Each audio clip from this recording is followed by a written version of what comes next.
Hi, everybody. Excuse me, just taking a few minutes there to sort ourselves out. We are running a little late today, but not to worry, we are both here. I'm going to bring Sharon Dempsey in now, and we can make up for lost time. I'm always going, everybody's always telling me off for talking about technical issues, but they do happen sometimes. Here she is. That was quick. You popped straight in. Yes, hi, Vanessa. That's great. So nice Lovely to have you. That's great. So we're broadcasting lovely to talk books at lunchtime. It's just my favourite thing. It's good, isn't it? Yeah. So we're broadcasting to the writing.ie page and to YouTube. So if anybody wants to jump on there, you can watch us there too. And this will all be recorded, so you can always watch back if you don't get a chance to see the whole thing. So it's lovely to have you. Yeah, Sharon, you're up in the north, aren't you? What's the weather like there this morning? Do you know what? It's a bit cloudy, a bit dreary, but that's, you know, much part of the course up here, I've got to say, at the minute. Until we hit June, then we should get some nice weather, hopefully. Then it'll be lovely. That'll be great. So, there's Dave. There's a few people joining us now. Yeah, no, it's grey here too, so don't worry. It's all right. It's obviously an Irish issue. So we are going to have a little chat about some of the books that we've been reading. And but first of all, I want to talk to you about Who Took Eden Mulligan, because it's fabulous. Your writing is just beautiful. I absolutely love reading the way you put phrases and things together. It's just lovely. So talk to me a little bit about how that idea came about in the first instance. Yeah, well, it was one of those strange scenarios where I had two very separate ideas. One was for a cold case of a disappeared mother, and I was very interested in the idea of somebody just disappeared. What does that leave behind? How does that affect people? Yeah. And the other one, I had a very visual image of three people on a bed dead, and it's quite a gruesome image reflected in a Victorian wardrobe mirror, but I knew it was a very contemporary scene. Yeah. So I had, you know, do I write a sort of historical crime novel and go down that path with the disappeared cold case, or do I write present day contemporary novel? And I suddenly thought, I don't have to write one or the other, I'll write both. And in that flash of inspiration where I put both cases together, it just sort of took off and had a life of its own thereafter. So yeah, that was how that sort of came about. The two of them came together. And did you, I mean, there's an awful lot of similarities between Eden Mulligan's disappearance and Jean McConville's disappearance, isn't there? Did you find yourself drawing on a lot of those sort of historical type links? I don't think you can grow up during the Troubles without being affected, and there's always going to be certain stories or cases that really get under your skin. And I think that Jean McConville's story did with me. But I certainly didn't use her story or feel I didn't want to tell her story. I'm not equipped to do that. It's a work of fiction. So even though I probably read a lot about it over the years, it wasn't really directly in relation to the research for this. It was there in the backdrop of my mind, if you know what I mean. Yeah. Because sometimes research, you don't want it dictating the story. Yeah. You know what I mean? Yeah. So I've sort of really let myself tell this story of Eden Mulligan and not be drawn down to another specific case. So it was all of the stories of the disappeared, you know, and there's many stories like that all over the world. It's not just Northern Ireland. People have disappeared in Mexico. Oh, big time. Yeah. Yeah, the drug cartels. So there's plenty of research out there you can do on it without being drawn to one specific case. Yeah. No, it is interesting because that's it. I think that happens to you as a crime writer. I'm always talking to people about light bulb moments where you hear something and it just resonates with you and it just stays with you. And so, yeah, I think one of the things you did get into brilliantly in Who Took Eden Mulligan is that sense of not knowing. And that's the thing with the people who disappear, is that not knowing what happened is nearly worse than knowing what happened. And I think that comes through beautifully, and it's really sympathetically done. And the impact then on her kids as well, Eden Mulligan's kids, is very significant. So it's just, I think it's great. And I love the blend of the two, contemporary and historical, worked very, very well. So it's very good. I'm looking for my copy so I can flash it up. Have you got a copy there? So you can hold it up on screen. I'm going to put I've got it on the, I'm just going to bang it out. Probably lurking in the background somewhere. Here we go. Let's bring it up here. We'll bring it up next to you instead of, that means you get a bit sandwiched. There we go. That's it. proper copy. So well done. But you're talking about drawing the two together, but I feel you did that as well in The Dark Room, because there's this sort of gothic feel to a very contemporary story. So I totally love that, you know. I like that using sort of old ideas, I suppose, and you it is really the blend. And this is the thing Stephen King always talks about when he talks about story, is the collision of two unrelated ideas. And I think when you get that, certainly when you're writing a novel, when the two, like you with your two ideas, when they come together and you can see how they lock, then that's when it becomes completely unique and original and interesting, and then it becomes fun to write, doesn't it? So no, it's great. So we've banged out there the link, I think it's Neeson's link there, to Who Took Eden Mulligan. So guys, make sure you order that right now, because it's excellent. And in terms of the writing is just beautiful. So it's really worth, I just love you get into the characters of you have a police officer and you have a forensic psychologist, and you get into their characters so well. I'm not going to say anything because it'll all be too much. One of the problems with talking about crime is spoilers, isn't it? It's very hard to talk about a story without actually revealing what happens. But trust me, it will hold you to the very, very end. So one of the things we wanted to do today was to talk about, I'm just going to get rid of that so we can see you again, otherwise you end up being in a sandwich. One of the things we wanted to talk about was some of the things that we've been reading. And I'm fascinated. You tweeted about the first book on your list, which is The Last House on Needless Street. And I think I tweeted you back and said, "Is this really horror? Am I going to be scared?" So tell us a little bit about that, because there have been so many great reviews of this book. I want to know more about it. Okay, well, this is probably the only hard copy I have of the three that I'm talking about today. So I've got it. I'm going to pop it up here. I'm just going to pop it up so people can see it. There we go. Another sandwich. When I have a real book, I literally destroy them. Like, I am the world's worst for making notes and reading in the bath, so you can see the That's sort of brilliant, pages though. are just totally destroyed. But this was an advance proof that came to me, which one of the marvelous bonuses of being a writer is that you get to have these advance books sent your way. And it came with a begging letter to not reveal its secrets. And I assume this is a marketing ploy because, you know, Vanessa, we're so sort of fatigued by the strapline that says the twist you won't see coming, and then you almost ruin it with anticipation. Yeah, you're trying to work it out. So I assumed that was the case. But Stephen King had tweeted that the book was brilliant and he loved it, and, you know, just encouraging everyone to read it. So I thought, you know, it must be good if Stephen likes it, you know. That's a good sign, isn't it? Your sound's a bit echoey there, Sharon. Is there anything you can do? I don't know if there's anything. It's just you're repeating on yourself. Oh, that's so frustrating. I think it might be your internet connection. There's a whole lot you can do, but don't worry, just keep going. Hopefully it'll settle. That's better already. Whatever you did there. I just moved. So this was a nerve shredder of a book, as Stephen King described it as. It's a very difficult book to talk about without giving it away, but I'm going to give it a go. I'm going to stop you there because you're echoing really. Like you. Do you want to come out and go back in? So just close the window and come back in, and I'll just witter for a bit while we're waiting for you to come back. And sorry, I'll disappear and come back. Yeah, that's perfect. Sorry, guys. This is my fault because I was running a bit late, so we didn't get a chance to test Sharon's sound before we began. But this is really fun because I love talking to people about books and the things they enjoyed. And did you see all the notes Sharon had in her book there? That, from a writer's perspective, is a brilliant way to read a book because you're going through and you're making notes. And I'll bring you back in now, Sharon. Hopefully that's going to improve it a bit. It'll just take a second. But I was just saying that I love your copy of Needless Street with all your notes in it because that's a brilliant way to read. And it really just highlighting the bits that work. It's a great way to learn, isn't it? Really. Anyway, you were saying about Stephen King. Keep going. Yeah, well, Stephen King described it as a nerve shredder of a plot, and it is.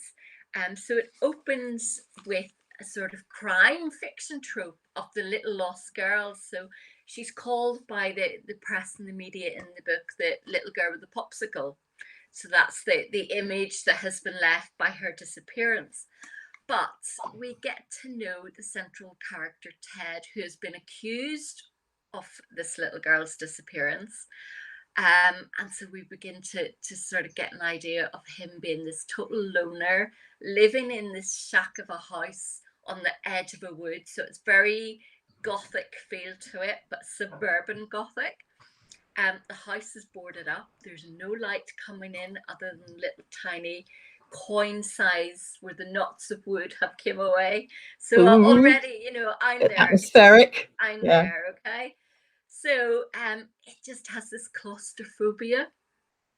And then to make it even wilder, we have a chapter from the point of view of Olivia, a cat.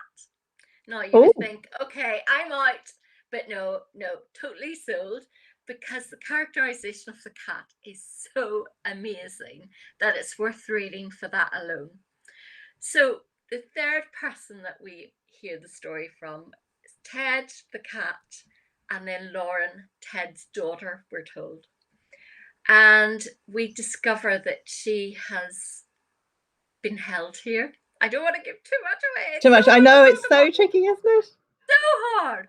But on one hand, it feels like a supernatural work. On the other hand, it feels like a crime novel or a horror novel. But then it becomes something totally different by the end. So you've got to read it. Got to read it. So it's just one of those ones. One of those ones that's going to stay with you. It stays with you, I promise. And it's so different from anything you will have ever read before. So it's just some of the descriptions, you know. One of the things Ted says that he's very caring. So he's always looking after things. But it's like a really chilling line. I want to read it. It says, killing things is hard, sure. But keeping them safe and alive is much more difficult. Oh boy, do I know about that. And that just instantly got me, you know. Yeah. So it's just the Gothic used to mine the horror within families. So whether it's a natural family or family he has created for himself, you don't really know. But it sort of has allusions back to sharp objects, Gillian Flynn and the monstrous mother tropes. All of that's gone on there as well. And when I read a book I love, I don't just want to tell people about it, I always want to write about it. So I've written, because I'm doing my PhD as well, I get the opportunity now to write papers. So I've actually written a paper on this. So I can't wait to share that with everyone. Oh, fantastic. But it literally is one of those books that you press onto people and you have to say, I'm sorry, I can't tell you what it's about. But you have to read it. You really have to read it. Trust me. You know, I'm asking, trust me. So it's just one of those reads where you have to suspend belief, but you're rewarded for that in the end. So that's all I'll say. I have to. I definitely. It's in my what's it called, basket, ready to go. Is it scary horror? Will I be scared by it? It's unsettling. It's creepy. It's dark. There's some pretty gruesome imagery. Okay. There's a bit about snakes in it, so I don't really like snakes, so I find that a bit uncomfortable. Yeah. But it isn't outright horror whereby, like The Exorcist. The Exorcist is probably one of the scariest horror books I've ever read. I literally read that book, tried to go to sleep, couldn't, so got up and put the book out in the kitchen. Oh gosh! It's out in the kitchen, I'll be all right. Went back to bed, and an hour later had to go out to the kitchen, put the book in the bin. That's how scared I was. Oh my goodness me, that is impact in a big way. And I was a massive horror reader until that book, and that stopped me reading horror for about 10 years. But thankfully, I have found my way back now. Exactly. Although that's really interesting because I can't watch horror at all. I can't watch horror movies or anything like that, which is a bit silly, I suppose, when you're writing crime. But I don't write gory books either. So that was the only thing. When I looked at it and I was seeing every season they were talking about it being horror, I thought, oh God, is it going to be too scary? But actually, yeah, no, definitely, that's definitely going in the basket because it sounds fantastic. And I think it's really interesting about that point of view from the cat's point of view. Like achieving that as a writer and delivering it convincingly is just awesome. So even from that perspective, trying to find out how it's really interesting about, you know, when you think about the way into a story. You know, when you were talking about Who Took Eden Mulligan, it's like, you know, you had the various story elements. How are you going to get into the story and tell that story? And coming up with a cat character, I have to say, is pretty original. Let's face it. Yeah, that's it. I think, you know, if the characters are right, they'll drive the plot. Yeah. You know, but it's, you know yourself, and from a craft point of view, you just admire a writer so much when they achieve something that you think, oh my God, how did you do it? And then you've got to go back and make notes and work out, you know. That's good. I'm really impressed with the notes. I mean, that's just really so good. God, that's great. Yeah, no, because I'm really, really interested in that one. So that's definitely in my basket. And the guys, it's in the links too for anybody else who wants to order it as well. So I'm going to flip over to one of mine, then we're going to talk more about yours just briefly, because I want to, yours are far more interesting than mine. I just read this one recently, which is a total contrast now, guys. Be ready. This has nothing to do with crime. And it is kind of sandwiching Sharon here. It is called The Flat Share by Beth O'Leary. And some of you, I'm sure, have heard of it because it sold about 2 years ago for a huge deal. Beth O'Leary was working in children's publishing as an editor, and this absolutely high concept novel, which is the whole one. When we talk about high concept, we're talking about something that can be delivered in one line. Basically, it's a book about two people who rent the same apartment. There's only one bedroom, and he works nights and she works days, and they never actually meet because they share the same bed. And which is just a brilliant, genius, hilarious concept. I'm just going to hide that now. But the genius to me in it, as well as being a brilliant concept, is the delivery and the way that she creates characters. And actually, it's quite a dark story. It's funny and it's light, and there's some mad bits in it, but it's quite a dark story and it's delivered beautifully. It's very often that you read a book and you don't think, oh, you know, something that could have been slightly different, or that could have been tweaked a bit, or, you know, maybe that's, you know, and this is, to me, is perfection, absolutely on a plate. It's got everything, every single tiny thread is tied. And what I find really interesting is about Tiffy and Leon and their two contrasting lives. And it's taken in alternate chapters, so it's alternate points of view. But Beth has chosen to use two different structures for the chapters. So Tiffy's chapters have speech marks around them, but Leon's chapters, she doesn't use speech marks at all. She just uses a colon, and then we get his bits. And his bits feel a bit disjointed when you start reading it, his dialogue and his conversation, because it's a slightly different style. But what it means is the two voices are really distinctive. And I think when I was looking back at the reviews, some readers found that difficult and didn't pursue the book, which is bonkers, because literally you read two chapters and you're straight into it, and you don't even notice. But my eldest was reading it and saying that actually it's really brilliant because of the slightly disjointed way that he speaks, and his pieces are delivered. He's actually distant from her because he never meets her in the story, and actually you get that sense of distance from it. So that to me is a genius book, which I would highly recommend to people, which is a complete contrast to Needless Street. And Beth's next book, Switch, is supposed to be even better. Go on. I have read it as well, funny Vanessa, and I read it when it first came out because I was to review it for a radio show up here. So it's not something I would normally pick up, but yes, it was a great read. But you know what kept bothering me? Do they change the sheets? I know, I wondered about the sheets too. I thought the exact I did. Yes, she does the first night into that bed that he has slept in, this stranger that I do not know, without changing the sheets. I know, she does the first night, doesn't she? Yeah, but it was a great read, and you know, and I love that about when you're asked to review a book, or if you're part of a book club, that you're sort of pushed into reading things outside of your normal remit. Yeah, you know, and you find new writers and new stories. Yeah, no, absolutely. And I think that's the power of a book club, isn't it? There's a power of hearing people talk about books, because you might pick up something you never would normally read. I read all sorts of different bits and pieces, loads of different things, and but I haven't read anything like that for a long time. And it's funny and it's romantic and it is, but I think it's beautifully crafted. But I thought I'm going to ask Beth about that. I'm hoping to interview her at some point, and I should be asking her about the sheets, definitely, because I just want to know how it all came together. How did she come up with the idea? I just have so many questions. So no, definitely want to know about that. But talk to me about your next one. Which one do you want to go with next? Oh, right, we'll go with Alex. Yeah, okie dokie. Let me pop that onto the screen. So this is a really scary cover. I'm worrying about you, Sharon Dempsey. Look at that. Honestly, I have to sort of have a disclaimer for myself. I was going to say, I thought you were such a gentle person. Do you know what? Somebody said that to me in an interview one time, is, how can you write such horrific stuff when you're so nice? And I'm like, well, I don't commit these murders, you know, I just dream them up. But this book is really dark, really gritty. So I apologize in advance, but a totally fascinating read, and just amazing from a craft point of view again, you know. Yeah. So you've got this character arc that just totally like blows your mind. So to sort of give you an idea, and it won all sorts of awards as well. So start off with this young, beautiful woman who's abducted from a very busy city street.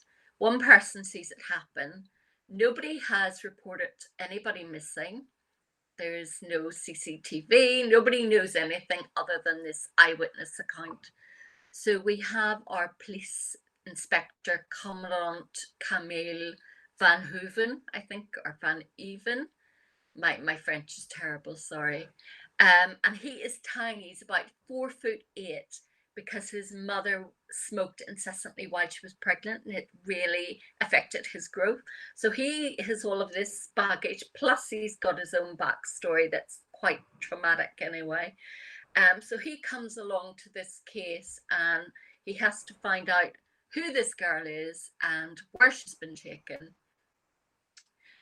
But then we also get chapters from her point of view, Alex, of the title.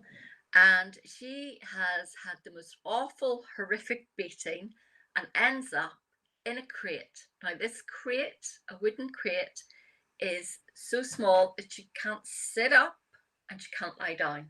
So if you imagine her body, it's cramped, and it's got like slats of wood and suspended 6 feet off the ground in an old warehouse. God. and then the rats come. Okay. Oh no. So her kidnapper is feeding her doggy kittles, so like little dried dog biscuits, and she keeps thinking, why is he giving me these? And she eventually realizes because the rats like it, they like the smell, so they come for that.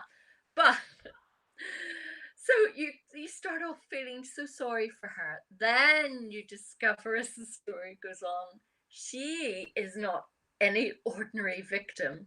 And has a totally different but equally dark backstory. And she then becomes a perpetrator, or has been as well, but goes on to perpetrate quite a lot of violence, and there's a lot of gruesome violence involved.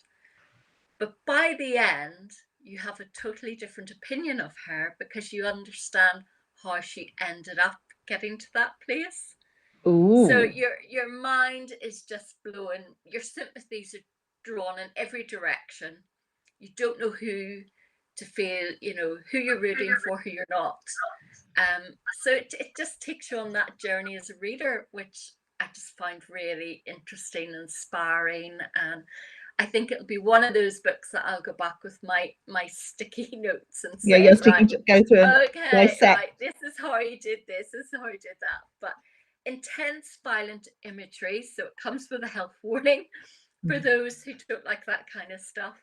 But really interesting idea about identity and parallels of what makes us who we are, and how we can deal with a very traumatic past, and how it makes us into something that almost she doesn't want to be but has no choice. So it's just, yeah, it's a very good, high sort of powered, plot driven work. It's hard to describe it. Yeah, it sounds brilliant. I love the idea that it turns your assumptions on its head too, that you're there and you what you think is not what it is. And I think there's a real skill in that, isn't there, in the certainly from the writer's point of view.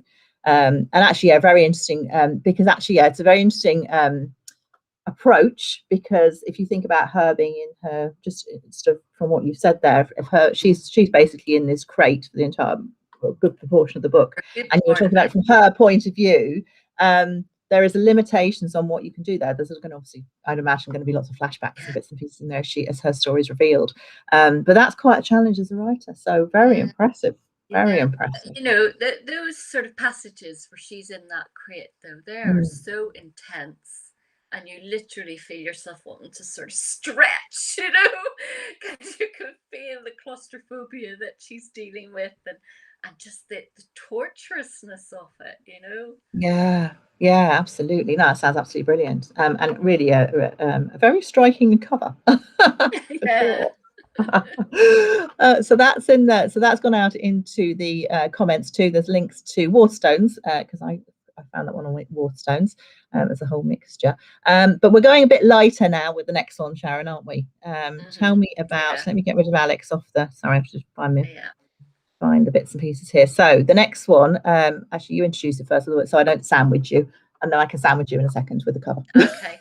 This one is Daisy Jones and the Six, which came out about 18 months ago, I think, by Taylor Jenkins Reid. Totally different read, but just absolutely enthralling as well. So if you love the whole mythology around rock bands, you will love this book. Set in the 70s in LA. It's very nostalgic for that time. You get the idea of the sun and the breeziness and the glamour and the seediness. So really, really good read. I would recommend it. This had rave reviews, didn't it? When it came out, everybody was like, oh my God, wow, this is just incredible. And I haven't read it, so that's in my basket too. I am just going to pop this into, I'm going to get to people's comments about the bed sheets in a minute because we need to get back to the bed sheets on weekends and stuff for the flat share. But let me bring up this one. Isn't that a gorgeous cover? So who is Daisy Jones? Tell us who Daisy Jones is. Daisy Jones is a singer-songwriter. And the book is loosely based on Fleetwood Mac. So we can imagine Daisy Jones as Stevie Nicks, okay? And her sort of love-hate relationship with Billy Dunn, one of the other band members. He's probably Lindsey Buckingham in some sort of shape or form. So we've got this band based in California, and they're making their very important album, and it's just all of the relationships between the band members. So we've got two females, we've got Daisy and Karen, and we've got the four boys. So Graham and Billy are brothers, so they've got their own sort of dynamic going on.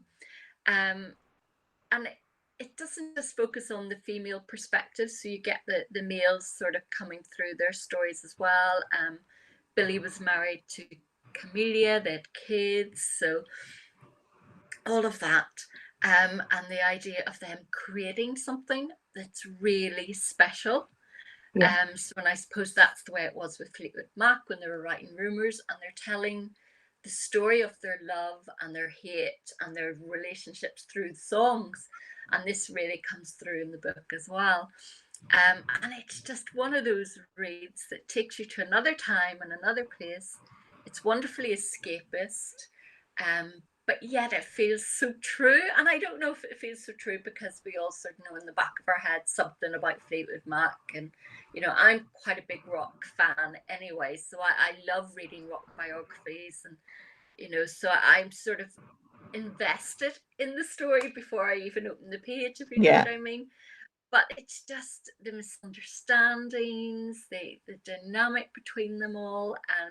And if you throw in any relationship with all those creative energies and jealousies that come from that, it's just a recipe for a really interesting read. So I loved it. I just think, it's one to read on the Sun Lounger when you're on holiday, if we ever get to go on holiday. Oh, I know. Well, I think that's why reading about somewhere like that that's so far away and so different is just perfect. It's the tonic we need right now, isn't it? Because it really is refreshing. I've seen two movies recently which are set in that sort of same space, which was the Queen movie. And the other one I'm desperately trying to remember the name of. It's about a young lad who was writing an article for Time magazine. I'm probably going to say it. Hopefully you can remember it. Almost Famous. Yes, Almost Famous. And that was just, and saying, I think similar period, wasn't it? And I loved it. Absolutely. Really great. Yeah. So if that's your thing. The good news is this has been optioned as a TV series for Amazon. So I am like, yay, I cannot wait. Brilliant. Yeah, because that worked so well as a movie, and it was about the interrelationships of the different people and the various, and you could, and it was so completely believable because it was just so much of its time. So no, this sounds fantastic, and yeah, we all need that sort of light relief and change of change of pace, I think, at the moment. I'm not all totally gritty and dark, Vanessa. I do have a no, some nice light bits in there too. That's always good to know.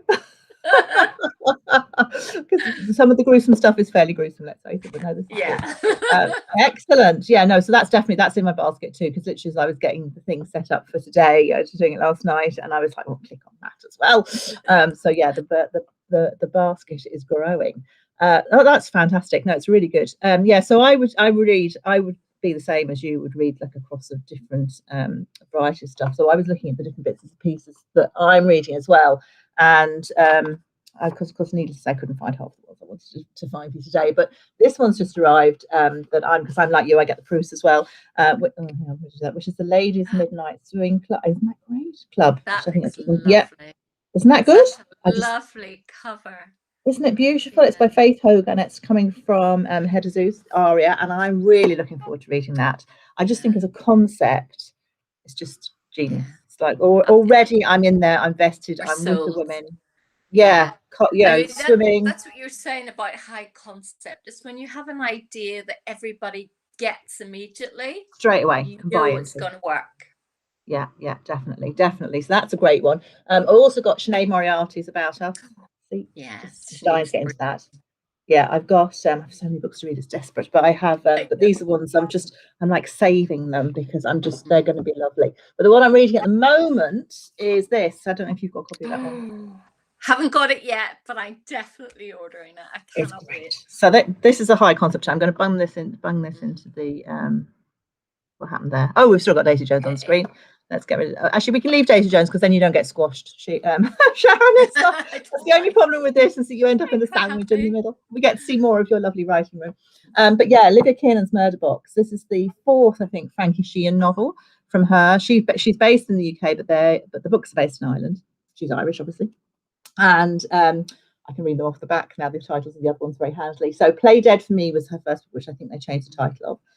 The Killer in Me and If Looks Could Kill, and they've rejacketed her books, and I just love this. This is a genius concept. So this is basically Frankie Sheehan is investigating the disappearance of a RTE star, Terry Dolan, and somebody who comes into her office, and I'm trying to get the order of events right here. First of all, actually, the first thing that happens is it's her birthday, and this red box arrives, and you can really see.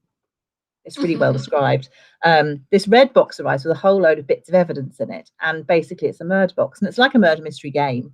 And so she opens up. She doesn't take it very seriously. She thinks, somebody sent her this game anonymously as a bit of a joke. But then the next thing that happens is a lady comes in who reports then her friend missing, and they discover that there are parallels between the friend going missing, the guy who's disappeared, and the murder box. And then they realize that the evidence in the murder box is real, and it's basically hinged on an earring. That's the bit that really is the when the girl gives Frankie Sheehan the photograph of the missing woman, she sees this earring and she thinks, oh my god, that earring is the same one that's in this murder box. It's just this piece of evidence that's turned up on my desk. So it's great. I'm hooked. I was reading it I'm only halfway through. I was up till about 1 o'clock last night, and I can highly recommend. It's really, really good. It's coming out in hardback, so the link there is to a gorgeous hardback, and it is so you can buy it in hardback. I'm presuming it'll be in trade paperback in Ireland too. But no, I'm really, really enjoying it. And again, it's another high concept. It's like I love those books that are genius ideas where you go, why didn't I think of that? It's so clever. It's like this augmented reality game where you've got this the murder box, and then there's a website for it, and people are actually playing the game, thinking it's not real, but actually it's all going on in real life too. I'm sold, totally sold. So that's a great one. That's coming. I don't know when it's coming out. Is it July? I think that will be out. So you'll be pre-ordering now. So the link is to the hardback, but the hardback's about the same price as the trade paperback. So it's always good to pre-order books because you get them at a much better price, and then they arrive. because you've usually forgotten that you've ordered them, and then they've had like a surprise, like a present in the post. So highly recommend ordering books. Let me get rid of these off the screen so I can see you properly, Sharon. There we go. So Olivia Kiernan is what I'm reading at the moment. So there are some fantastic books out there at the moment. Tell us a little bit. What are you working on now, Sharon? At the minute, I've just finished the edits for the second Rose and Danny book, and I'm so excited about it. Again, they've got a cold case, so it starts off with an apparent suicide in a Belfast school, and then they do a bit of digging and find some hidden files on the computer, encrypted files of the guy who looks like he's killed himself. Yeah. And these files on the computer relate back to a missing child in Donegal in a fictional town called Missile. Okay. And they find out that the guy who looks like he's killed himself was on holiday in Missile after his A-levels with his friends. And Danny and Rose have got to find out what that missing child has got to do with this present day case. Oh, excellent. So a bit of a theme going on here. So yeah, I just loved writing it. I don't know if it's the sense of just coming back to characters that yeah, you can step back into their clothes and think like them again, and and this was a case that sort of played in my head again over the years. There was a little girl that did go missing in Donegal, and you just, again, there's been no closure, there's been no answers. So you sort of, as a writer, you think, well, what if? You add that what if into the equation and take it in a totally different direction. And so I've enjoyed working on that. And then I'm also working on my PhD novel. Gosh. Which is called After the Party. So that's what I was doing this morning. So I've got my differentiation, which is sort of an exam presentation type thing, coming up in May or June. So I'm getting ready for that now at the minute as well. So yeah, wow. Busy. Excited. What about you? Is that's the Viva bit? Is it where you have to sit down and defend it's before Viva. So at the end of review, you do differentiation, working towards your Viva. Some people call it a mini Viva. Yeah. Okay. But I'm loving it. Absolutely. You're really enjoying it. I think it's great. It's great. And I love it. I think it makes you look at things in a new light, doesn't it, when you're studying them like that? And it's fascinating. It's fascinating to get inside your head and see what you're seeing, because especially when you're just looking at things from a different level. I think it's really interesting. Really, really, really interesting. So we've had a really good selection there. I've also recently read Catherine Ryan Howard's 56 Days, which I can highly recommend. Have you got that yet? Not yet. No, on its way to you, I am sure. I'm hoping to get a proof of that. Yeah, I think it's possibly one of her best. It's a lockdown novel. It's about two people who decide that they meet just before lockdown, and they know that they're not going to be able to see each other if they don't move in together. So basically they do, but we come into the story with a murder. So it hasn't all gone as well as they planned. And a lot of the story then, it's just great. It's really, really gripping. And there are lots of really, she calls them swerves rather than twists, but they are things you just would not see coming. So right, Catherine's great for the high concept and great for the twists. So that's a really good one. Yes, there's some amazing stuff actually coming out this summer, isn't there? So when's your next Rose and Danny due?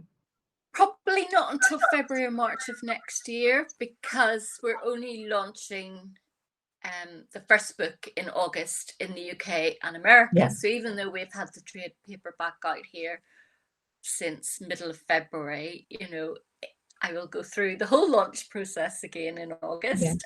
And maybe lockdown rules will have, lifted a little bit, and I'll have some sort of, book launch in some shape or form, hopefully. That's the plan. Hopefully. Fingers crossed by August that we should be back a bit more to normal, hopefully. So and actually, is that going out? Is that paperback size? Paperback then, in August, and it'll be in all the bookshops and Tesco's as well, which is a big deal. That's exciting. That's fantastic. It's good for anybody who's watching who doesn't know about book formats. This one I'm holding up here, and actually the ones we've been holding up are all trade paperbacks, so they're big, that big airport type size. And Books and Ireland tend to come out in that size first. But the UK prefer the smaller. They tend to come out in the smaller version when they're going to go out to the UK, which is the mass market paperback, which I'm just looking for one now on my desk now to show you the contrast in size, because I can't see you on. Oh, actually, this is mass market paperbacks. Here we go. So that's Yeah. so you can see the two different sizes there. Do it that way around. There's quite a difference in the size, also a difference in the price point too. So that's a good one for people to look at. So if you're based in the UK or the US, you don't have to wait too much longer, and you'll be able to get Who Took Eden Mulligan, and be able to find out all about the darkness of Northern Ireland. But also, it's actually, I like it because it's set in the summer, isn't it? And it's really hot, so you get that, you do get a real contrast. It's a bit of a heat wave, and I think it adds to sort of sometimes a bit claustrophobic when there's a heat wave, I love using weather in books, and you do that, Vanessa, I've noticed as well, and it just helps set the scene, doesn't it? I think so. I think to me, things like weather and location are really important. Then, like characters of their own within a book, and obviously, like you said, right when we came in, it's all about character. It's all about having characters that resonate with you after you put the book down, and that all the books we've talked about here, including the flat share, the characters really resonate with you when you finish. You still, I've still got Tiffany and Leon in my head. Somebody was asking about, Teresa was asking about what happened to them at the weekends, and in fact, what happens is that Leon has done a deal with his girlfriend that he'll spend the weekends with the girlfriend. He needs the money from the flat rental. The girlfriend's obviously not very keen on this whole idea, but anyway, he needs the money from the flat rental because he's trying to bail his brother out of jail, or trying to get a good representation for him, and so he needs that money to pay for his brother's lawyer. So he's desperate for the cash, and he has this setup where he lives with his girlfriend at the weekends, and then he's just in the flat in the evenings. But what happens is that because they never see each other, they leave each other these notes. And so a lot of the story is told through their notes, and that's, I think, it's a really clever way of doing it, and we get a sense of their personality and the electricity between them, which sort of starts to build literally through these notes, and then as things develop through, and Tiffy feels that he's under pressure, she starts cooking for him. So she's cooking for him and he's cooking for her, and then we get notes about that, and it's just lovely. So actually, it's a very clever structure. But so that's what happens at the weekends. He's not there until things change. So well worth reading. Well, that's really exciting. I love the idea when you're talking about going back to Danny and Rose and serial characters, because I've written a series too, the Kat Connolly series, and what's one of the wonderful things about a series book, and I think for readers too, and that's why Olivia Kiernan's Frankie Sheehan books are great, is that you go back and you feel like old friends.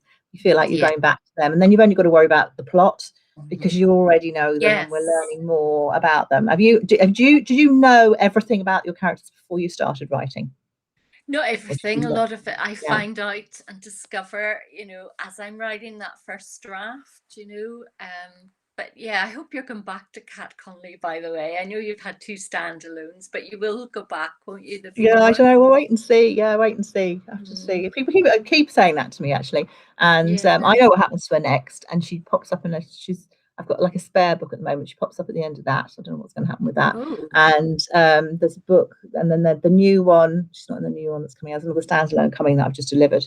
So I don't know. Wait and see if we'll go back to. I'd love to, because what I do with my books is create a world so that everybody's in the same world. In theory, I don't know. Some people notice it, and there are Easter eggs in each book. Yeah. So if you've read all of them, you'll spot there's little references in the dark room, and little references in Keep Your Eyes on Me to the others, and characters that you'll know from the Cat books. So you get a sense of the fact that there's a world there, and these people all inhabit the same world. So that's what I'm trying to do, and that's the same with the next book and the one I'm writing at the moment. So it's so we'll see. I'd love to get back to Cat, find out where she is. I know where she is in my head. But whether we'll get back to her, we'll have to wait and see. Indeed, So it's interesting. It's exciting, though. It's always good. I love that starting a new book feeling. When you've started to get with ideas and you're drawing them. Do you keep notebooks, Sharon, when you're writing? Do you keep lots of? I've loads of notebooks, but I tend to do most of my scribbling actually on the computer. So I'll have a folder of ideas, and I'll make notes on my phone and my iPad, so there's a lot of notebooks, but usually the notebooks come into their own when I'm in the middle of a project, so it's not necessarily at the beginning of one. Funnily enough, I think people would think it's the other way around, but it doesn't work that way for me. I've heard lots of people say they get the best ideas in the middle of a project. I think it's because you're at your most creative, and it's Probably. everything's sparking then, and that's always when the best idea for the next book comes, and you're like, oh, I just want to get started on that one. I think a lot of it is to do with the fact, though, that you hit that wall and you say, oh, it becomes work. You've got to get through the work. So your mind distracts you by giving you another sparkling, much better idea. Yeah. Like really easy to do. I want to go and live with that idea for a while. And you're thinking, no, you got to get on and do the work, you know? Yeah. Finish this one first. Yeah, definitely. So no, it's exciting. So no, those are brilliant recommendations. And what else? What are you reading right now? Oh, I'm reading. Gosh, hang on, I have to look at my iPad to find out. My mind goes blank when somebody says to me, "What are you reading at the minute?" Okay, so I just started last night. Actually, that's why I couldn't remember. The Dinner Guest. Have you heard of this one? No, so, tell us about that.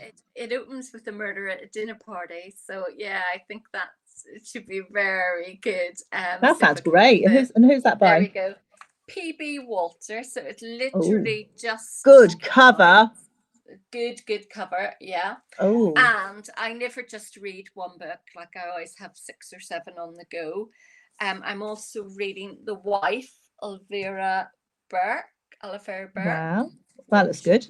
So good for my PhD research because it's very in keeping with the very in keeping with the theme of my PhD. So, yeah. Oh, that's great. And she's a fantastic writer, isn't she? Yeah, absolutely brilliant. And then in the bath, I'm reading another one, Daisy Jones and the Six, that writer, Taylor Jenkins Reid. It's her follow-up book. And it's about surfing and all of that world in the 60s. Oh wow. And yeah, so music, there's a bit of music in it as well, so that's really good. I love the way have you got different books in different parts of the house? Yeah, always. iPad for bed, book by the bath, book by the kitchen, and a book in the living room. And then my office is just books, like I can see, chocker. Wall to wall. It's great. Yeah. And I'm sure you're absolutely the same. Oh, I've got mountains of them. They're piles all over the place, piles on my desk. And yeah, definitely. I tell you, I have got, where did I put it? I'm just reading this one, just about to start this one. When I get through Olivia, this is next because I'm interviewing Nadine Matheson for the Society of Authors. I'm interviewing 3 debut crime authors, Avish Khan, Nadine Matheson and Rachel Ryan, who wrote Hidden Lies, for the Society of Authors in a couple of weeks' time. So I need to get into that one. And then I'm looking behind my screen here. I've lost Louise Kennedy's book, which is the hardback, beautiful hardback. What's this? Yeah. I've been reading Louise. Cold Sack at the End of the World, is it? Yeah, the world ends. The world ends in a cold sack. We're nearly there. Oh, do you know what I've done? I think I've got my fabulous. I've been reading that as well last week. So, I found it. Yeah, it's underneath my computer. I have a very technical arrangement here in order to get the screen to the right level. I have everything resting on a pile of books, and I popped it underneath, and I came on. So that, and I love a lovely hardback too. So I love hardback. Fabulous. Yeah. Yeah. So looking forward to reading that. That's short stories. And I love short stories, and I think short stories are wonderful because they can give you a real contrast, and often, certainly from a writer's perspective, sometimes you have an idea that isn't big enough for a book, but it's great to be able to put into a short story, and then they're the perfect opportunity. Trying to bring them together. So has anybody got any questions for us? I'm just going to go back. I wasn't watching the questions. Somebody said, I was asking about the spiral bound proof. Yeah, so quite often when books, Sinead's proof there, quite often proofs either come out with like Ashley Faith's book, that's the swimming club book, that's not, obviously that's the proof cover, and they've put the real cover on the back, but sometimes they come out, if they haven't had a chance to actually produce the proof, they come up with a spiral bound one, which I love, because I think it's always feels a real novelty in that. So yeah, they come in all sorts of different shapes and sizes, and it's always, I love getting them in advance, because then you can read them and then obviously talk about them and tell people. I love Sinead's writing, it's awesome, so I'm really looking forward to getting that. It's 3 couples, 3 love stories, 1 couch, so I think there's a lot of shariness in that one. I'm really looking forward to it. And she said there's a lovely summer cover, it's coming out in the summer, I think that's July or August. So that's a good one. So there's a whole load of different ways of getting them it's the problem is trying to get through them all, isn't it? I'm sure you find it actually. Well, I mean, I don't have the capacity to read so many because I lose my thread. I wish I did. I wish I could read quicker. Because it's but I'm trying to get through. I found at the start of lockdown, I think a lot of people said this, that it was very hard to concentrate, wasn't it? It and I think it's nearly yeah, it's nearly like being a child again, where you need that one book that's going to get you into reading, and once you found it and you break through. I've just read Callie Taylor's new book, which is about the island. Yes. What can you remember what the title's called? What the title is? I can't remember. It's really good. The Island? Yeah. Is it called the? Oh, maybe it is called The Island. Yeah, it's definitely. It's about people who go on a trip to have one of these mindfulness, self-healing, working type weeks away, and it all ends in tragedy. And it's the exploration into that. Brilliant characters. A brilliant plot. I really enjoyed it. It was a real contrast to everything else that I was reading. It's really refreshing, and it's just such a good twisty plot. So I really enjoyed that. So that's highly recommended. Yeah, so that's coming out. I think that's July or something soon too. So yeah, again, another pre-order for people. I'm just going back to the questions here. Somebody's saying The Exorcist is still the scariest book a movie I've ever read or seen. Definitely. Don't do it. Don't do it. Putting it away. Oh goodness, really? That's just mad, isn't it? I think though, when a book has that level of an effect on you, then that's, I mean, as a writer, if you were the one who wrote that book, then you would be like, wow, this is exactly what we're after, really. Yeah, but I probably wouldn't have written anything ever again and ended up in an asylum somewhere. Then funny, recently I was getting back into my horror. I was reading Rosemary's Baby, which is another one I'd recommend. Yeah, I've heard of that now, definitely. Yeah, love that. And again, that's another one that has been so battered, like I am the world. Don't lend me books. That's been in the bath too, hasn't it? That was your bath book at some point. Destroyed. Oh dear, but great. It's great. It's safer to take a book into the bath than it is to take your Kindle, because that could be a disaster. Or your iPad. That's true. Yeah. Definitely, we don't want to be doing that. Oh, listen, that was so interesting. It's so lovely to be able to chat about books and to talk about all sorts of different ones that are coming up. I'm just, sorry, I've knocked my computer. I'm just going to put into we have a writing challenge coming up on writing.ie for anybody who is watching who is a would-be writer. I'm just going to sandwich Sharon again and send the link out there. The Right Here, Right Now 5-day challenge, which is starting next week. And is it World Book Day on the 23rd, Sharon? Is it? I think Friday. So I think there's going to be an event happening. I don't know, you were linked in that last night. I was, yeah, because I'm doing the challenge, so we're going to be doing a chat, so I'm going to miss that, but that looks like fun. Yeah, so it's just a pile of crime writers, and we're all going to get together on Friday night and just talk about writing and books and whatever comes up. So if anybody's free, come along, join us. Yeah, look out for the links on that. So follow Sharon on, and actually I'll retweet it as well. So if you follow me, Sam Blake, as well. And follow Sharon, and you'll find out about that on Friday night. We're opening up our challenge on Friday nights. That's why I can't be there, because I'll be doing a live into the group. And then the challenge is all sorts of writing tasks and coaching and mentoring and stuff all of next week. It's very intense, but it's a great fun. I'm really looking forward to that. So that's coming up. And there's something else I'm doing, the Society of Authors event. I'm doing an event, if anybody's interested in getting published, I'm doing an event with Cork Libraries on Saturday, which is a marathon of chatting to agents, a first page pitch, and I'm talking to Olivia Hope, who's a children's author, and then Polly Nolan, who's a children's agent. So there's going to be tons of information for people who are writing away doing that. But if you're a reader, hopefully we'll be able to come back and do this again, Sharon. I think we'll have to get you, because you are such an expert on books. I just love books. We should do this regularly. If you're reading that many, you need to come and talk to us more. Absolutely. Anytime, Vanessa, you know that. Yeah, that'd be fun. I think it's great, and it's great that your range is so eclectic too. I think that's just fantastic. So yeah, really good, really good. So that was great fun. So who took Eden Mulligan, guys? There it is, out now in the shops now, and you can pick that up from the link in the comments. I'm just going to hide that. This is The Dark Room, which is my book, which is out at the moment too. Link shop in the comments there. Love. Thank you so much. So please buy Sam's book. Oh dear, I really love writing that one. Actually, it's a bit different. Takes you to West Cork. West Cork in the rain. Yeah, that's it. So me and the dark room. So thank you very much indeed, Sharon Dempsey. This has all been recorded for anybody who's only seeing a second of it. If you want to watch it back, you can, of course, and do share it with your friends, particularly if you have friends in book clubs, because it's really useful for book clubs to know what, to just get an inside track on a book, I think, to know before you start what it's going to be about. And we've had some fantastic recommendations there from Sharon. And The House on Needle Street is definitely going into my bag, and Daisy Jones is already there. So definitely there's some great tips there. So thank you very much indeed for joining me, and hopefully look forward to seeing you. I know we started a little bit late, but next time we'll do it on time.